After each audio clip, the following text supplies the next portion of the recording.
然后开夜车这样，我发现台北真的不好找停车位，还好就是有遇到善心人士了，这样。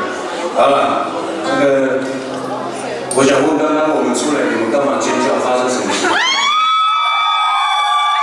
失火了吗？这边憋单跟灯光强一点。对，就是我。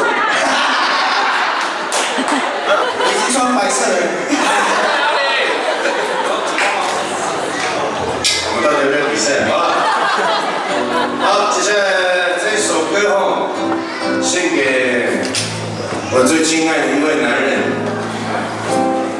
他从小养育我长大，没有他的那一夜就没有现在的我。他就是我的爸爸，他在那边这样。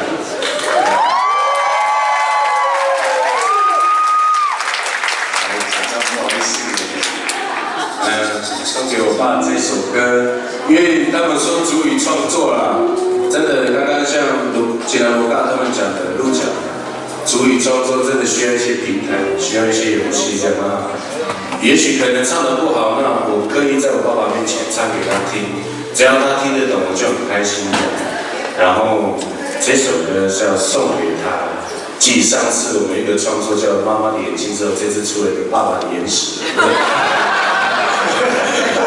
爸爸，没有爸爸这样，就是叫我爸这样。然后送给他，好不好？明天让他去少到这个库地山了，等你的话，干嘛这个？不太会讲母语了，就刚讲一点法语。大家来。